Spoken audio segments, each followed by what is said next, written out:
துறையூர் நகரமே குலுங்குகின்ற அளவிற்கு மக்கள் எல்லாம் கடல் போல் காட்சியளிக்கிறது. எந்த பக்கம் பார்த்தாலும் மக்கள் வெள்ளம். ஸ்டாலின் அவர்களே, துறையூரிலே எங்களுடைய வெற்றி நிச்சயிக்கப்பட்டு விட்டது.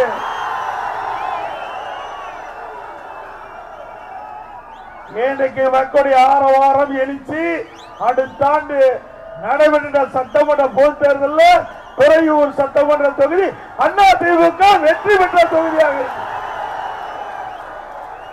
திரு ஸ்டாலின் பல கூட்டத்திலையும் அறிக்கையிலையும் தொலைக்காட்சியிலையும் பேசுவது திராவிட முன்னேற்ற கழக தலைமையில் எங்களுடைய கூட்டணி வலுவா இருக்குன்னு சொல்றார். திரு ஸ்டாலின் அவர்களே, இந்த துறையூரை கொஞ்சம் திரும்பி பாருங்க.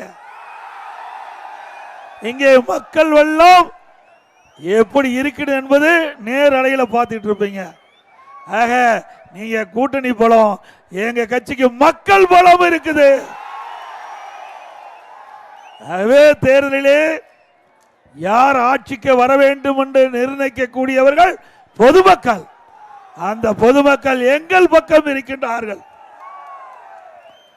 அதோட அனைத்து இந்திய அண்ணா திராவிட முன்னேற்ற கழக கூட்டணி நடைபெறுகின்ற சட்டமன்ற பொது தேர்தலில் மக்களுடைய பேராதரவை பெற்று பெரும்பான்மையோட தனி பெரும்பான்மை அதிமுக ஆட்சி அமைக்கும். இன்றைக்கு முதலமைச்சர் திரு ஸ்டாலின் அவர்கள் தமிழ்நாட்டு மக்களுக்கு நிறைய திட்டங்களை செய்ததாக ஒரு பொய்யான செய்தியை தொடர்ந்து கூறி வருகிறார். ஒன்னே ஒன்று செஞ்சிருக்கிறார். தினந்தோறும் ஒரு அறிவிப்பு வெளியிடுவார். போட்டோ ஷூட் பத்திரிகையில் வரும், ஊடகத்தில் வரும், அதோட முடிஞ்சு போயிடும். அப்படித்தானே மக்களுக்கு நன்மை கிடைச்சிருக்குதா? இதே அதிமுக ஆட்சி இந்த துறையூர் பகுதி விவசாயிகள் நிறைந்த பகுதி, விவசாய தொழிலாளிகள் நிறைந்த பகுதி. இன்னைக்கு விவசாய தொழிலாளி கடினமான உழைப்பாளி. வேற எந்த தொழிலும் இப்படிப்பட்ட கடினம் கிடையாது. அப்படி இரவென்றும் பகலென்றும் வெயிலையும் மழையும் பொருட்படுத்தாம உழைக்கின்ற வர்க்கம் விவசாய தொழிலாளி. அதற்காக அதிமுக ஆட்சியில் நிறைய திட்டங்களை கொண்டு வந்து நிறைவேற்றுகிறோம். இன்றைக்கு குடிமராமத்து திட்டம், ஏரி குளம் குட்டா அணை பல ஆண்டுகளாக தூர் வாராமல் இருந்தது.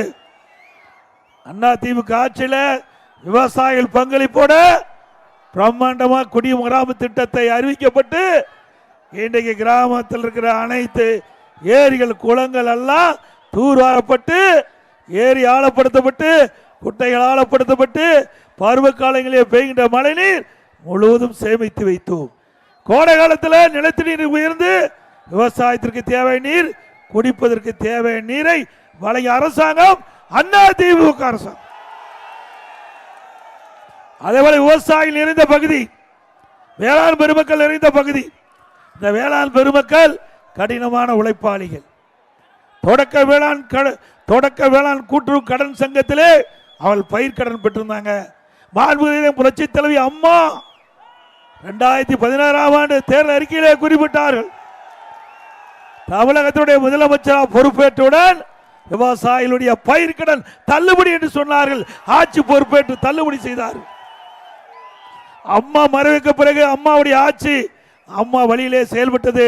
2021ஆம் ஆண்டு விவசாய பெருமக்கள் என்னை சந்தித்து கொரோனா காலத்தில் கடுமையாக நாங்கள் பாதிக்கப்பட்டு விட்டோம். அதனால விவசாய பெருமக்கள் தொடக்க வேளாண் கூட்டுறவு கடன் சங்கத்திலே வாங்கிய பயிர் கடன் தள்ளுபடி செய்ய வேண்டும் என்று கோரிக்கை வைத்தார்கள். கோரிக்கை ஏற்று அனைத்து இந்திய அண்ணா திராவிட முன்னேற்ற கழக அரசு 12,500 கோடி கடன் தள்ளுபடி செய்த அரசாங்கம் அதிமுக அரசாங்கம். திமுக ஆட்சிக்கு வந்த பிறகு விவசாயிகளுக்கு இப்படிப்பட்ட திட்டத்தை கொண்டாந்து நிறைவேற்றிருக்காங்களா சொல்லுங்க. அதே போல நான் முதலமைச்சர் பொறுப்பேற்கின்ற பொழுது கடுமையான வறட்சி, குடிப்பதற்கு தண்ணீர் கிடையாது. அந்த காலகட்டத்தில் கூட இன்றைக்கு இந்த விவசாயிகள் பாதிக்கப்பட்ட பொழுது இந்த பாதிக்கப்பட்ட விவசாயிகளுடைய நிலங்களை பார்வையிட்டு சேதத்தை கணக்கிட்டு இந்தியாவிலேயே தமிழகத்திலேயே வறட்சி நிவாரணம் கொடுத்த ஒரே அரசாங்கம் அனைத்து இந்திய அண்ணா திராவிட முன்னேற்ற கழகம். தம்பி கீழே விழுந்துடாதப்பா, கொஞ்சம் இறங்க தம்பி, கீழே விழுந்துடாத ராஜா.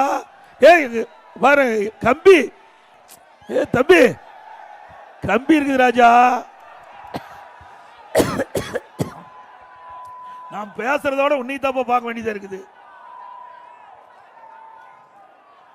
விழுந்துடாத, மெதுவா இறங்கு. அது மட்டுமல்ல, இன்றைக்கு விவசாய பெருங்குடி மக்கள் இயற்கை சீற்றத்தால் பாதிக்கப்படுகின்ற பொழுது, வறட்சியால் பாதிக்கப்படுகின்ற பொழுது, புயலால் பாதிக்கப்படுகின்ற பொழுது, வெள்ளத்தால் பாதிக்கப்படுகின்ற பொழுது, விவசாயிகளுடைய பயிர்கள் சேதமடைந்தால் அதை காப்பீடு திட்டத்தின் மூலம் சேர்க்கப்பட்டு பாதிப்படைந்த விவசாயிகளுக்கு அந்த காப்பீட்டு திட்டத்தின் மூலமாக அதிக நிவாரண தொகை பெற்று தந்த அரசு அண்ணா திமுக அரசாங்கம். கொடுத்தமல்ல, இந்தியாவிலேயே விவசாயிகளுக்கு அதிகமாக காப்பீட்டு தொகை பெற்று தந்த அரசு அண்ணா திமுக அரசு. அதே போல விவசாயி தொழிலாளி இரவு பகல் பாராம பாடுபடுறாங்க, கடினப்படுறாங்க, உழைக்கிறாங்க. இதனால்தான் உணவு உற்பத்தி அதிகமாக பெருக்கி பஞ்சமில்லாம தமிழகம் இருக்குது. அப்படிப்பட்ட விவசாய தொழிலாளிகளுக்கு பசு வீடுகள், விலையில்லா கறவை மாடு, விலையில்லா ஆடு, விலையில்லா கோழி, இன்றைக்கு முதியோர்களுக்கு அதே முதியோர் உதவி திட்ட உதவி பல திட்டத்தை கொண்டு வந்து நிறைவேற்றப்பட்ட அரசு அண்ணா திமுக அரசு. அது மட்டுமல்ல,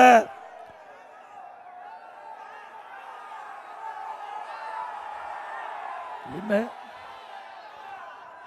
நான் நீங்க கேட்கறத கடைசியா பேசுறேன். அதே போல இன்றைக்கு நம்முடைய பகுதி துறையூர் சட்டமன்ற பகுதி இன்றைக்கு ஒரு விவசாய நிறைந்த பகுதி. இதைத்தான் நம்பி விவசாய தொழிலாளி அவருடைய வாழ்க்கையை நடத்திட்டு வராங்க. இப்படிப்பட்ட மக்களுக்கு அனைத்து இந்திய அண்ணா திராவிட முன்னேற்ற கழக ஆட்சியில் நிறைய திட்டங்களை நிறைவேற்றிக்கிறோம். குறிப்பா பள்ளியில் படிக்கின்ற மாணவர்கள், அந்த மாணவர்கள் பள்ளிக்கு போறதுக்கு சீருட, விலையில்லா புத்தகம், நோட்டு, காலனி, அதோட அறிவுபூர்வமான கல்வி கிடைக்க லேப்டாப் கொடுத்தாலாம். 52,36,000 பேர் கொடுத்தோம். 52,36,000 மாணவ மாணவிக்கு லேப்டாப் கொடுத்து அறிவுபூர்வமான கல்வி கொடுத்த அரசு அண்ணா திமுக அரசு. அதையும் இந்த அரசு நிறுத்தி விட்டாங்க. மீண்டும் அண்ணா திமுக ஆட்சி மலர்ந்தவுடன் நிறுத்தப்பட்ட இந்த லேப்டாப் திட்டம் நம் மாணவர்களுக்கு தொடரும்.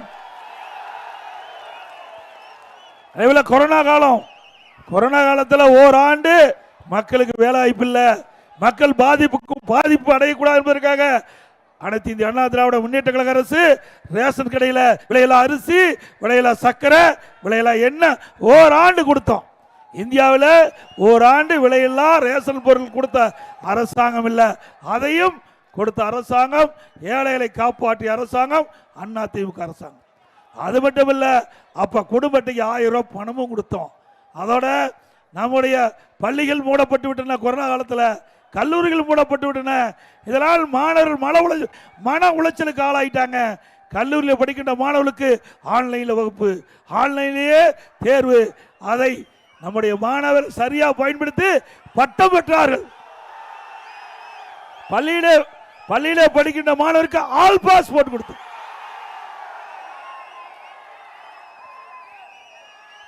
இன்றைக்கு தினம் திராவிட முன்னேற்ற கழக ஆட்சி சிந்திச்சு பாருங்க. இன்றைக்கு அனைத்து இந்திய அண்ணா திராவிட முன்னேற்ற கழக கட்சி என்று ஒரு கட்சி இருக்கிற காரணத்துல தான் இன்றைக்கு சாதாரண கிராமத்தில் கிராமத்தில் குடிசையில் வாழ்கின்ற அந்த குடும்பத்தில் பிறந்த மாணவ மாணவி கூட பட்டப்படிப்பு படிக்கிற சூழ்நிலை உருவாக்கி தந்தோம்.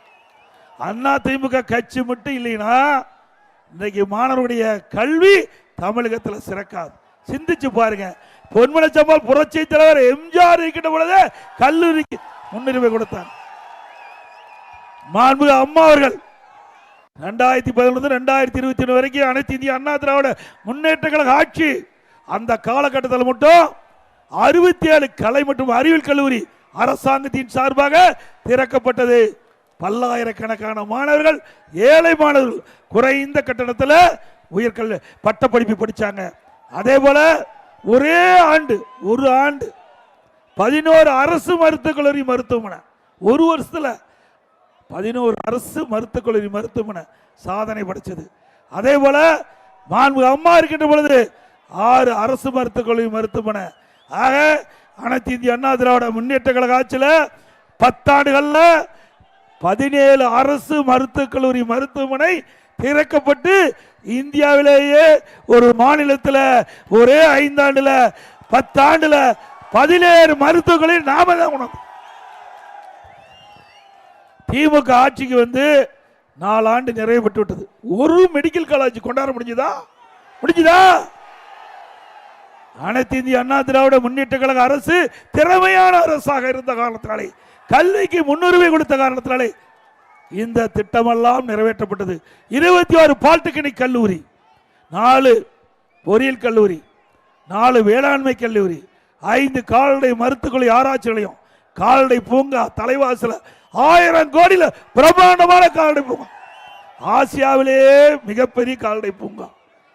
அதே போல பிடெக் கல்லூரி, ஐடி கல்லூரி, இப்படி அதிகமா கல்லூரிகளை திறந்து கிராமத்திலிருந்து நகர வரை அரசு பள்ளியை படிக்கின்ற ஏழை எளிய குடும்பத்தைச் சேர்ந்த மாணவ மாணவி இன்றைக்கு அரசாங்க கல்லூரியிலே பட்டப்படிப்பு படிக்கக்கூடிய சூழ்நிலையை உருவாக்கி தந்த அரசாங்கம் அதிமுக அரசாங்கம். உண்டுதானே? இன்றைக்கு 2019-20 ஆண்டுல இந்தியாவிலேயே உயர்கல்வி படிப்பதில் முதல் மாநிலம் தமிழ்நாடு. இதே திமுக அரசாங்கம் இருந்தது. 2011 அம்மா முதலமைச்சராக பொறுப்பேற்கின்ற பொழுது 132 பேர் தான் உயர்கல்வி படிச்சாங்க. அண்ணா திமுக ஆட்சியில் கல்வியில புரட்சி மறுமலர்ச்சி ஏற்படுத்தி கல்விக்கு அதிக நிதி ஒதுக்கீடு செஞ்சு கிராமத்திலிருந்து நகர வரை நம்முடைய மாணவ செல்வங்கள் அதிக அளவிலே பட்டப்படி படித்து கிட்டத்தட்ட 19-20 ஆண்டு கிட்டத்தட்ட 54% இன்றைக்கு பட்டப்படிப்பு படிக்கக்கூடிய சூழ்நிலையை தமிழகத்தில் உருவாக்கிய அரசாங்கம் அண்ணா திமுக அரசாங்கம். திமுக நடக்குதா? அதோட இன்றைக்கு அண்ணா திமுக ஆட்சி இருக்கின்ற பொழுது இது கிராம பகுதி, அரசு பள்ளிக்கூடம் அதிகம். அதில் தான் விவசாய தொழிலாளி விவசாயிகள் ஏழைகளுடைய குழந்தைகள் அதிகமாக படிக்குது. இந்த குழந்தைகளுடைய எண்ணம் இவர்கள் மருத்துவராக வேண்டும். அதற்காக எதிர்க்கட்சி கோரிக்கை வைக்கல, பொதுமக்கள் கோரிக்கை வைக்கல. அனைத்து இந்திய அண்ணா திராவிட முன்னேற்ற கழக அரசாங்கமே இதற்கு முடிவு கட்டி அந்த ஏழை குடும்பத்தில் இருந்த மாணவ மாணவி மருத்துவராக வேண்டும். அதற்காக ஒரு அற்புதமான திட்டத்தை கொண்டு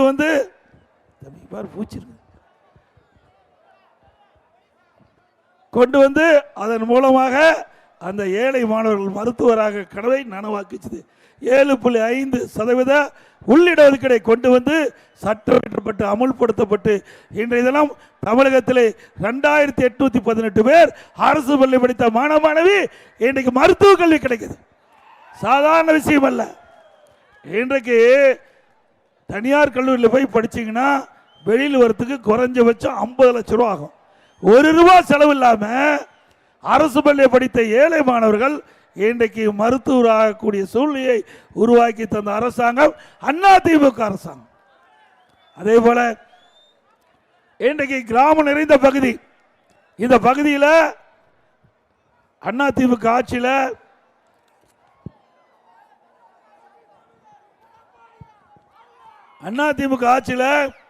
அம்மா மினி கிளினிக் கொண்டாந்தோம்.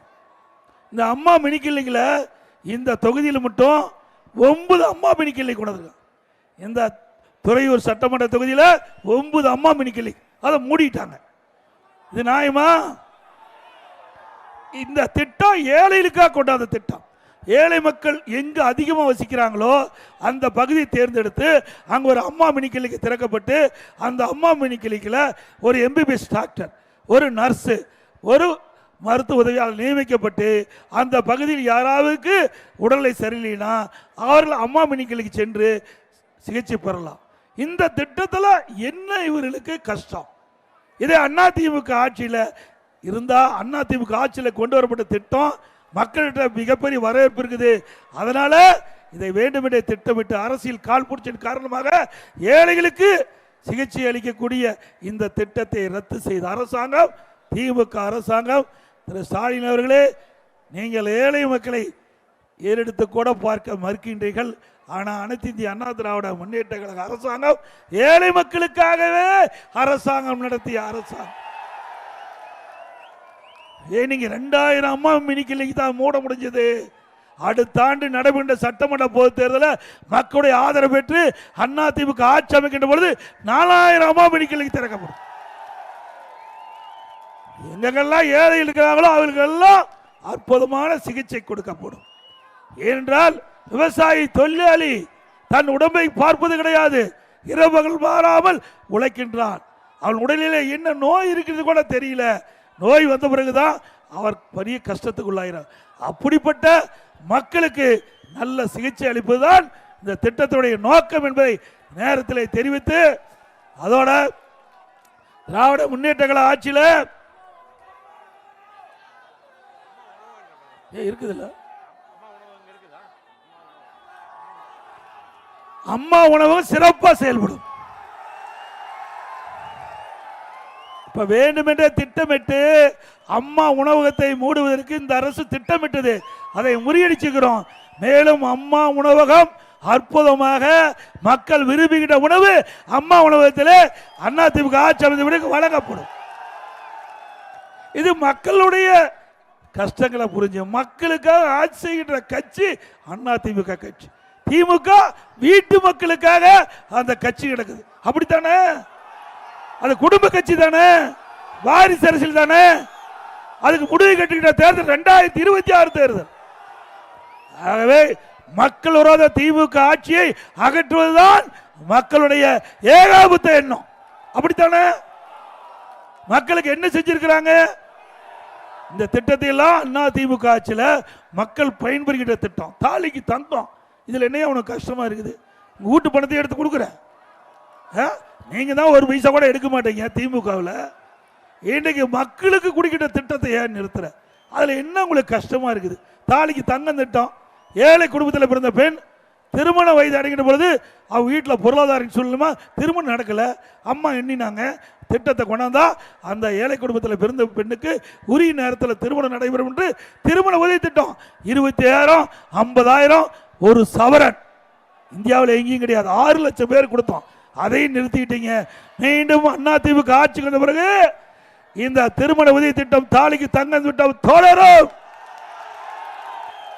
அது மட்டுமல்ல, இந்த திட்டத்தில் இருக்கிற மணப்பெண்ணுக்கு பட்டு சாலை கொடுக்கப்படும், மணமகனுக்கு பட்டு வேஷ்டி கொடுக்கப்படும். அதோட இன்றைக்கு அனைத்து இந்திய அண்ணா முன்னேற்ற கழக பொன்மனச்சம்மல் புரட்சி தலைவர் எம்ஜிஆர் அவர்கள் அற்புதமாக கொண்டாந்தாங்க. எல்லா ரேஷன் கடையிலும் தைப்பொங்கல் என்று விலையில்லா வேஷ்டி சேலை கொடுக்கப்படும் என்று திராவிட முன்னேற்ற கழக ஆட்சிக்கு வந்த பிறகு அந்த திட்டம் முழுமையாக செயல்படல. ஒரு பக்கம் வேஷ்டி கொடுத்தா ஒரு பக்கம் சேலை கொடுக்கறதில்ல, ஒரு பக்கம் சேலை கொடுத்தா ஒரு பக்கம் வேஷ்டி கொடுக்கறதில்ல, சில பக்கம் ரெண்டுமே கொடுக்கறதில்ல. இந்த ஏழைகளுக்கு கொடுப்பது கூட ஊழல் செய்கிற ஒரே அரசு திமுக அரசு. மீண்டும் அதிமுக ஆட்சிக்கு வந்த பிறகு ஒவ்வொரு தைப்பொங்கல் என்றும் முன்கூட்டியே தரமான வேஷ்டி சேலை நம்முடைய ஏழை எளிய மக்களுக்கு வழங்கும். அதோட தீபாவளி பண்டிகை போது நம்முடைய தாய்மார்களுக்கும் நம்முடைய சகோதரிகளுக்கும் அற்புதமான சேலை வழங்கப்படும். அதோட இன்னைக்கு விவசாயிகளுக்கு மும்முனை மின்சாரம் அதிமுக ஆட்சியில் தான் கொடுத்தோம். விவசாயியுடைய மின் மோட்டார் 24 மணி நேரம் எங்க மும்முனை மின்சாரம் கொடுத்ததும் அதிமுக ஆட்சியில். இன்றைக்கு திரு ஸ்டாலினுடைய அரசாங்கம் என்ன செஞ்சுட்டு இருக்குது? கார்பொதி நடத்திருக்காரு. இது நாட்டுக்கு தேவையா? நாட்டுக்கு தேவைங்களா? இப்போ நீங்க பத்திரிகையில பார்த்திருப்பீங்க, திரு ரகுபதி எட்டப்பர் இங்கிருந்து போனவர். அப்படித்தானே? உங்களால் அடையாளம் காட்டப்பட்டவர் திரு ரகுபதி. இதே புரட்சி தலைவி அம்மா அவருக்கு அமைச்சர் கொடுத்து அழகு பார்த்தாங்க. இந்த கட்சிக்கு துரோகம் செஞ்சுட்டு எட்டப்ப மாதிரி அங்க போய் திமுக அடைக்கலம் இருந்துகிட்டு அடிமை சாசனம் எழுதி கொடுத்துட்டு அவள் கொடுக்கின்ற அந்த செய்திய கக்கிட்டு இருக்கிறீங்க. இது நியாயமா? திரு ரகுபதி யாருன்னு அடையாளம் காட்டுது அதிமுக. அதிமுக தொண்டை ரத்தத்தை வியர்வையா சிந்தி உழைச்சி எம்எல்ஏ ஆக்கினாங்க. அதிமுக மந்திரி ஆச்சு. நீங்க எப்படியெல்லாம் இருந்தீங்கன்னு தெரியுமா? திரு ரகுபதி அவர்களே, எங்களை பற்றி பேசியிருக்கிறீங்க. எடப்பாடி பழனிசாமி ஊழல் செஞ்சாருன்னு சொல்லிக்கிறீங்க. நான் நீதிமன்றம் போய் நிரபராதி என்று மக்கள் முன் நிற்கிறேன். உங்க கட்சி மந்திரி அப்படியே இருக்கிறாங்க, வாய்தா மேல வாய்தா வாங்கிட்டு இருக்கிறாங்க, வாய்தா மேல வாய்தா வாங்கிட்டு இருக்காங்க. என் மீது இதே திராவிட முன்னேற்ற கழக நிர்வாகிகள் வழக்கு பண்றதுல வழக்கு போட்டாங்க. நான் வழக்கை சந்திச்சேன். யார் வழக்கு போட்டாங்களோ அவையிலே திரும்ப போறாங்க. நான் முடியாது. இதுவரைக்கும் என் மீது தவறா மக்களிடத்திலே அவதூறு பிரச்சாரத்தை பண்ணிக்கிறீங்க. அதனால நான் நீதிமன்றத்தில் வழக்கு நடத்துறேன். நீதியரசர் சொன்னார், வழக்கு போட்டவங்களே வாபஸ் வாங்குறாங்க, நீங்க எங்க நடத்துறீங்க? அவர் வாபஸ் வாங்கலாம், ஆனா சட்டமன்றத்தில் பேசி பதிவாகி இருக்குது. வெளியில பேசி மக்களிடத்தில் தவறான எண்ணத்தை என் மீது ஏற்படுத்தியிருக்கிறாங்க. நான் நீதிமன்றத்தில் நான் வழக்கை சந்திக்கிறேன் அப்படின்னு சொல்லி நீதிமன்றத்தில் வழக்கு சந்தித்து நிரபராதி என்று உங்கள் முன் நிற்கிறேன். உங்களுக்கு தில்லு திராணி தெம்பு திமுக இருக்கிற அமைச்சருக்கோ இந்த முதலமைச்சருக்கோ முன்னாள் அமைச்சருக்கோ இருந்தா நீதிமன்றத்தில் போய் வழக்கு நடத்து, வாய்தா வாங்காத. நீ உச்ச நீதிமன்றம் வரைக்கும் என்ன வழக்கு கொண்டு போனீங்க, அங்கேயும் நிரபராதி தான் நிரூபிச்சுட்டு வந்தேன். மடியிலே கனமில்லை, வழியிலே பயமில்லை. ஸ்டாலின் அவர்களே, ரகுபதி அவர்களே, நீங்கள் எம்எல்ஏ ஆகும்போது நானும் எம்எல்ஏவா தான் இருந்தேன். அப்போ உங்க சொத்து என்ன? நீங்க சாதாரணமா திருவள்ளூர் பஸ்ல ஏறி வந்தீங்க, திருவள்ளூர் போக்குவரத்து பஸ்ல ஏறி சென்னைக்கு வருவீங்க. என்னுடைய அண்ணார் அங்கே மேட்டூர்ல வேலையில் இருந்தார். அவரை பார்க்க திருவள்ளூர் பேருந்திலிருந்து அங்கே வந்து இறங்கி போவார். நான் சேலம் மாவட்ட கழகத்துடைய செயலாளராக 92 இருந்தேன். ஆக இதையெல்லாம் பார்த்தேன். உங்களுக்கு எத்தனை காலேஜ் இருக்குது, எத்தனை கல்லூரி இருக்குது, எவ்வளவு பினாமி சொத்து. நாவடக்கம் தேவை. இருந்தால் சக்கரம் சுத்திட்டு இருக்குது, கீழ் ரக சக்கரம் மேல வரும். அப்போ நீங்க என்னென்ன ஊழல் செஞ்சீங்களோ அத்தனை தோண்டி எடுத்து மக்களுக்கு வெளிப்படுத்தப்படும். பண்ணலாம்ல? இவருக்கு எப்படி காலேஜ் வரும்? நீங்களும் தான் எவ்வளவு உழவு உழைக்கிறீங்க, மேல வர முடியுதா? தினம் குடும்பம் நடத்துறதே பெரிய கஷ்டம். இவருக்கு என்ன பணம் காய்க்கிற மரமா வச்சிருக்காரு? இவ்வளவு பெரிய ஊழல் செஞ்சுட்டு நம்ம மீது பழி போடுறார். திரு ரகுபதி அவர்களே, நீங்க அடிமை சாசனம் எழுதி கொடுத்துட்டீங்க.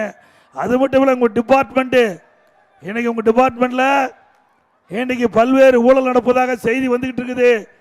இன்னைக்கு மைன்ஸ் டிபார்ட்மெண்ட் அவர்கிட்ட தான் இருக்குது. மைன்ஸ் டிபார்ட்மெண்ட் இன்னைக்கு ஜல்லிக்கரசரு எம்சாண்ட் தயாரிக்கிறவங்கிட்ட டன்னுக்கு 100 ரூபா விலை பேசிட்டு இருக்கிறீங்க. வெளியில வந்துகிட்டு இருக்குது. நாங்க தோண்டி எடுத்தா நீங்க இருக்கிற இடம் வேற இடமா போயிருவீங்க.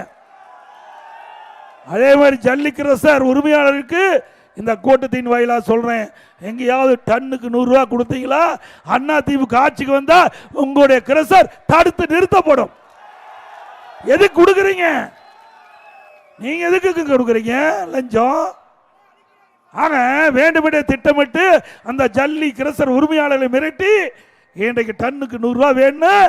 நீங்க எல்லா இடத்திலையும் ஆதாரமற்ற அறிவிப்பு, அதாவது வாய்மொழி உத்தரவை நீங்க போட்டுக்கிறீங்க.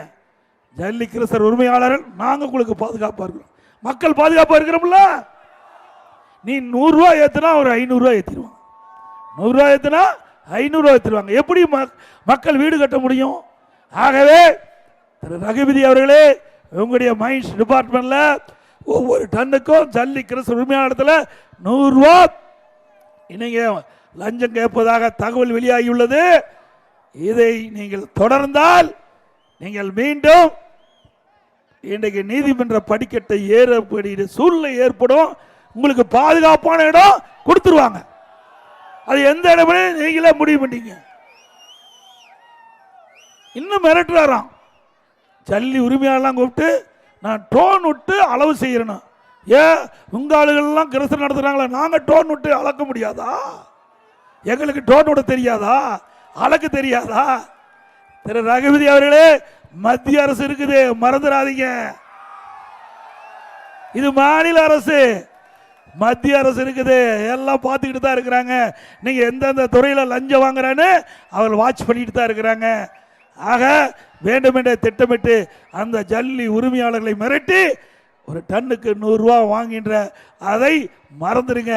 அப்படி ஏதாவது முற்பட்டா அண்ணா திமுக மக்களோடு துணையோடு இதை தடுத்து நிறுத்தும் என்பதை நேரத்தில் தெரிவிக்கின்ற. திராவிட முன்னேற்ற கழகம் ஆட்சிக்கு வந்த பிறகு கடுமையா மின்கட்டண உயர்வு 67% உயர்த்திட்டாங்களா மின்கட்டணம். அதே போல இது நகராட்சி, துறையூர் நகராட்சி, இதுல வீட்டு வரி 100% உயர்த்தியாச்சு, கடவரி 150%. அதோட குடிநீருக்கு வரி போட்டாங்க, போதாது குப்பைக்கு வரி போட்டாங்க. நாட்டில் எங்காச்சும் குப்பைக்கு வரி போட்டு சமாச்சாரம் எவ்வளவு அசிக்கும். குப்பைக்கு வரி போடுகின்ற அரசாங்கம் தொடர வேண்டுமா? கேவலமா இல்ல. எதுக்கு தான் வரி போடணும் ஒரு விவசாயி வேண்டாம். குப்பைக்கும் வரி போட்ட அரசாங்கம் திரு ஸ்டாலின் மாடல் அரசாங்கம். அதோட ஒவ்வொரு வருடமும் இந்த வீட்டு வரி கடவரி 6% ஏற்றுவதாக அறிவிச்சிருக்கிறாங்க. அப்படின்னா எவ்வளவு வரி மக்கள் கட்டுவார் என்பதை எண்ணி பாருங்க. ஒரு பக்கம் மின்கட்டண உயர்வு, ஒரு பக்கம் சொத்து வரி உயர்வு, இவ்வளவும் மக்கள் மீது சுமையா சுமத்தி இருக்கிறாங்க. ஆகவே அடுத்த ஆண்டு நடைபெறுகின்ற சட்டமன்ற பொதுத் தேர்தலில் அனைத்து இந்திய அண்ணா திராவிடம் வெற்றி பெற நீங்கள் அத்தனை பேரும் துணை நிற்க வேண்டும் என்று நேரத்தில் கேட்டு,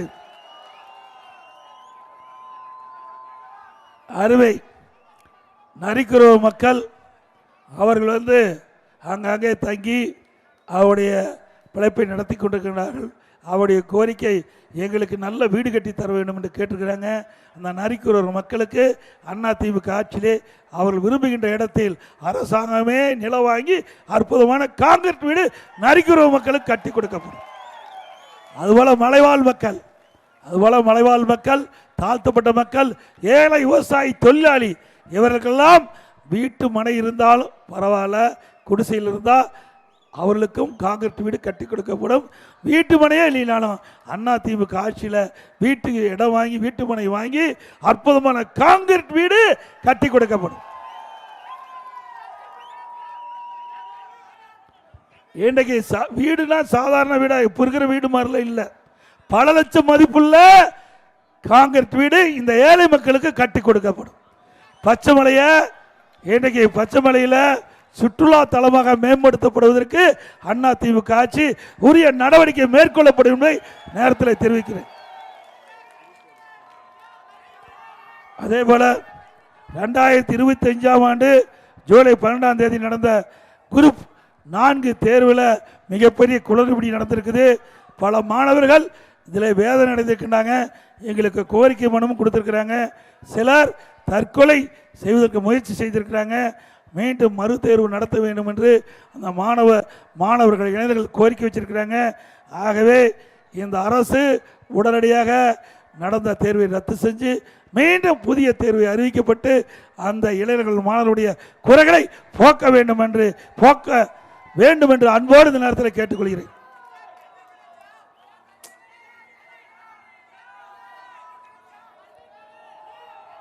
அதே போல திராவிட முன்னேற்ற கழக ஆட்சியில் எந்த திட்டமும் நிறைவேற்றல, கொடுக்கப்பட்ட வாக்குறுதி நிறைவேற்றல.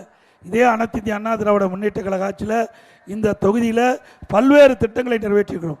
வேண்டுமென்றே திட்டமிட்டு இன்றைக்கு இருக்கிற முதலமைச்சர் திரு ஸ்டாலின் அவர்கள் அண்ணா திமுக ஆட்சியில் தமிழ்நாட்டில் எந்த பணி நடக்கவில்லை என்ற ஒரு தவறான தகவலை அவருதான பிரச்சாரத்தை பரப்பி வருகிறார்.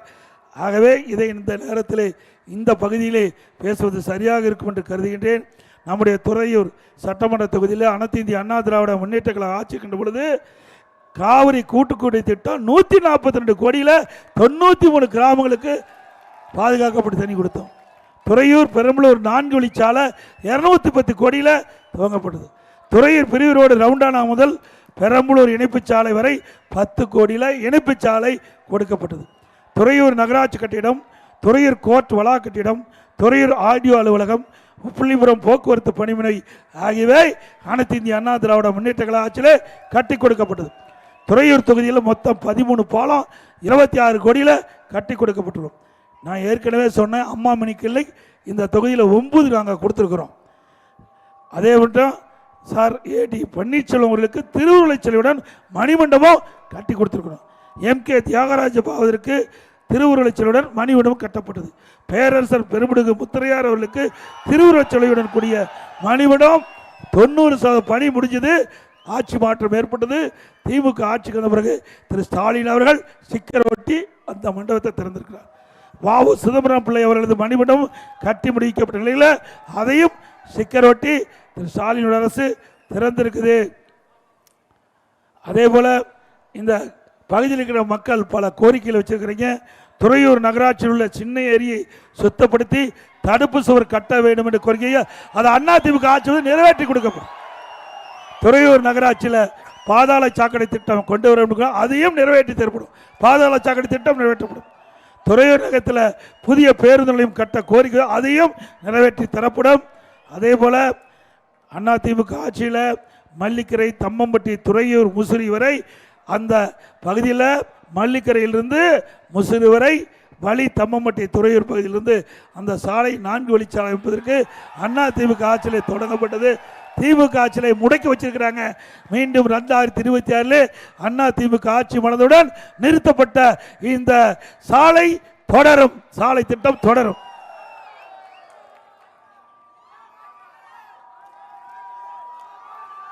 மக்களை காப்போம், தமிழகத்தை மீட்போம். மக்களை தமிழகத்தை மக்களை தமிழகத்தை மக்களை தமிழகத்தை ஸ்டாலின் மாடல் அரசு, ஃபெயிலியர் மாடல் அரசு. Bye bye Stalin. நன்றி, வணக்கம்.